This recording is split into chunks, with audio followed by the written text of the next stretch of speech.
Assalamualaikum warahmatullahi wabarakatuh. Hai Sobat Datalan semua.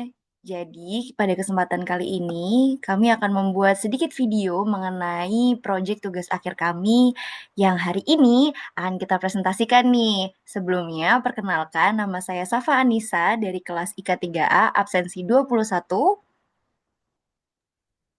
Oke, perkenalkan nama saya Bidang Pratama Jayapura, nomor absen 5 dari kelas 3A.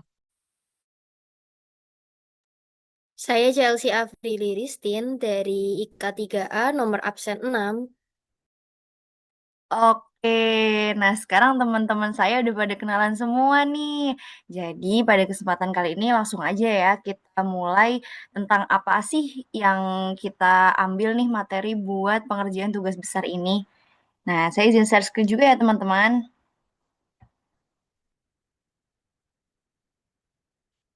Oke, sudah terlihat teman-teman?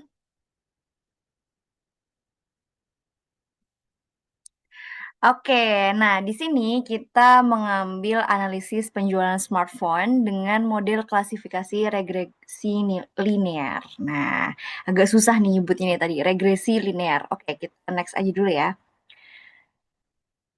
Nah, ini pengenalan tim tadi yang di awal. Selanjutnya, ini adalah isi-isinya dan kita langsung aja masuk di latar belakang dari pengerjaan proyek ini. Jadi kan tadi kita ambil dari regresi linear di industri smartphone. Nah, di sini kita ambil dari industri smartphone India yang merupakan salah satu pasar terbesar dan paling kompetitif di dunia. Banyak merek besar seperti Samsung, Apple, Xiaomi, Realme, dan lainnya yang bersaing dengan strategi harga, fitur, dan promosi yang agresif. Pastinya ini merupakan pasaran pesat yang ada di seluruh dunia nih untuk merek-merek tersebut. Nah, konsumen itu kan punya pilihan masing-masing nih. Jadi pastinya pada saat pembelian itu konsumen melihat dari harga dan juga ulasan dari pengguna yang mungkin sudah menggunakan device atau smartphone tersebut. Nah, di era digital ini, data penjualan dan harga smartphone dapat menjadi sumber wawasan penting tidak hanya untuk konsumen, tetapi juga bagi pelaku bisnis dalam menentukan strategi harga, stok, dan juga promosi. Jadi mereka saling bersaing ya. Nah, selanjutnya kita akan membuka di sesi Kaggle-nya nih teman-teman. Kita lihat dulu. Jadi pengerjaannya ada di Google Colab yang akan dijelaskan oleh teman saya Bintang. Silakan Mas Bintang. Nah, pastinya ada tadi sudah dibahas sedikit oleh teman saya yang pertama latar belakangnya. Kita lanjut saja ke pertanyaan bisnis. Pada tugas besar BTK ini kami ada mengambil 4 pertanyaan bisnis. Yang pertama itu merek apa yang memiliki rating pengguna tertinggi secara konsisten.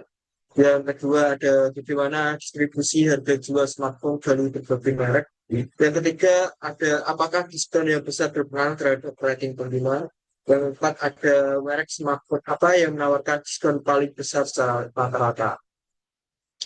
Dan ini ada beberapa penjelasan singkat tentang dataset yang kami gunakan. Dataset ini kami ambil dari source Kaggle dengan judul Smartphone Sales Dataset.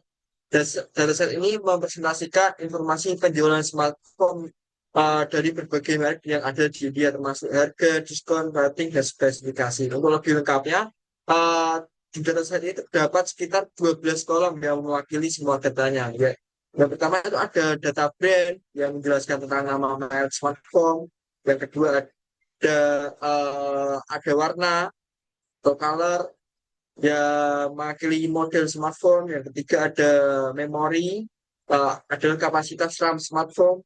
Yang keempat ada storage atau penyimpanan internal. Yang kelima ada rating.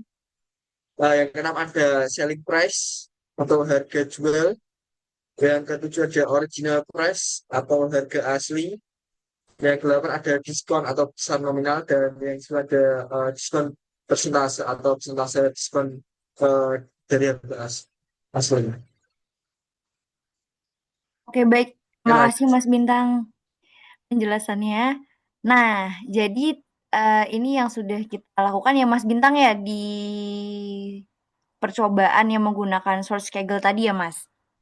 Nah, ini mungkin bisa dijelasin dikit-dikit aja nih Mas judulnya. Apa aja sih yang kita coba? Mungkin nggak perlu semuanya kali ya nanti karena akan saya scroll juga ke bawah untuk memperlihatkan ke teman-teman.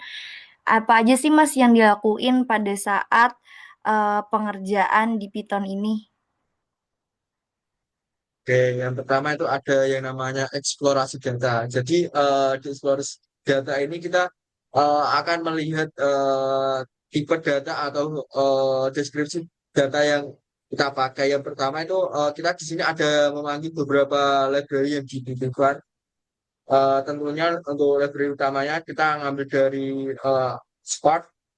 Slide ke bawah coba langsung di scroll saja. Oh, yang kedua kita inisiasi tadi dua. Oh Hapus ya, dua maaf. tadi dua. Oh, Oh ini. oh ya. Selanjutnya kita juga bisa menampilkan semua nilai. Jadi untuk menampilkan nilai yang unik itu kita menggunakan function distinct yang di bawah. Dan juga untuk kedua setelah eksplorasi data itu ada yang namanya data cleaning. Jadi di data cleaning ini kita harus membersihkan data sebelum digunakan. Jadi nggak semua data yang kita dapatkan itu benar-benar bersih. Bersih di sini itu maksudnya nggak ada data yang rusak ataupun yang kosong.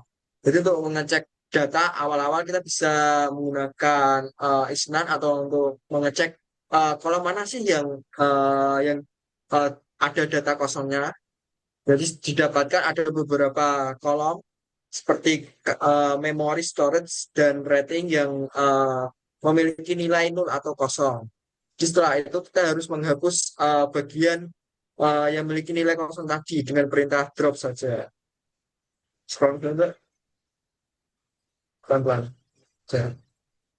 Oke, setelah data cleaning tadi, uh, ada juga data transformation atau uh, dan enrichment.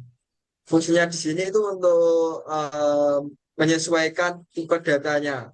Jadi nggak sepenuhnya tipe data yang dibawain oleh dataset itu sesuai kebutuhan model yang nantinya membutuhkan data kita. Contoh saja di sini tuh data data memori dan storage itu tipe datanya kan itu string.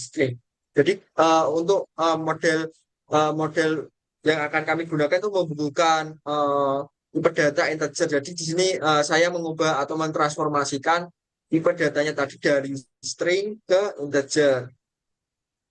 Di memori tadi dan storage dijadiin ke integer. Nah, setelah perpindahan tipe data tadi ternyata itu malah menimbulkan nilai kosong. Nah, ini kenapa sih kok bisa jadi nilai kosong? Nah, karena ini ada tidak konsisten di datanya. Jadi di datanya itu ada yang satuannya gigabyte dan ada yang satuannya megabyte. Nah, maka dari itu untuk yang satuannya megabit ketika diganti tipe datanya otomatis akan bernilai nol. Jadi setelah ditransformasikan tadi harus dilakukan juga pembersihan data. Boleh. Nah, setelah dilakukan transformasi data dan sudah sesuai nih dengan kebutuhan kita, nah, kita bisa mulai menganalisis dan memvisualisasi data sesuai dengan pertanyaan bisnis yang ingin kita jawab. Di pertanyaan bisnis yang pertama kan kita ingin menjawab apa sih top brand yang memiliki rating paling bagus. Jadi untuk mendapatkan eh, data merek atau brand uh, produk smartphone yang paling bagus, kita bisa mengambil kunci dari kolom brands dan rating. Nah, jadi di rata-rata setelah di rata-rata akan diurutkan berdasarkan nilai rata-rata ratingnya yang paling tinggi didapatkan untuk brand yang paling tinggi ratingnya itu ada di Apple, disusul Google Pixel dan seterusnya. Setelah itu Oke. kita juga bisa membuat visualisasi data. Jadi di sini kami memvisualisasi data kan ada beberapa visual. Ada yang pakai diagram batang, ada yang pakai diagram baris. Itu tergantung kebutuhan atau persoalan yang ingin dijawab.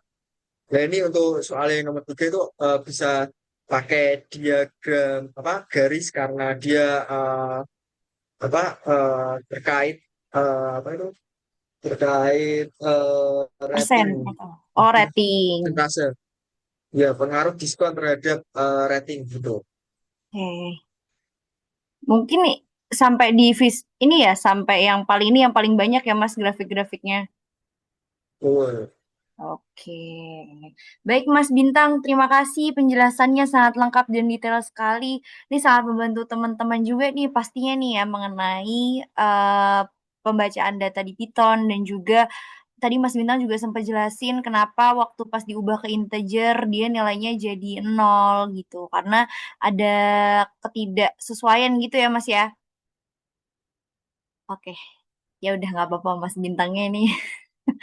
Oke, lanjut Mbak Chelsea yang terakhir nih Mbak Chelsea tentang kira-kira simpulan apa sih yang bisa kita dapat setelah kita melakukan praktek ini nih Mbak Chelsea. Silakan Mbak Chelsea.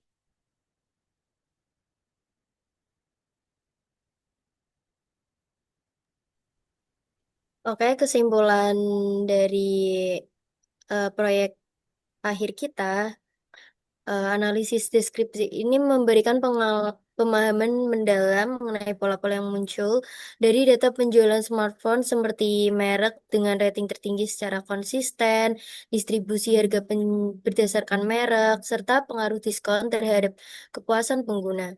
Lalu temuan ini membantu dalam mengenali segmen pasar dan strategi pasar dari berbagai brand. Sementara itu, analisis prediktif menggunakan model regresi linear memungkinkan untuk mengidentifikasi faktor-faktor utama yang mempengaruhi harga jual dan rating pengguna, serta memprediksi nilai-nilai tersebut untuk produk baru berdasarkan spesifikasi teknis dan strategi diskon.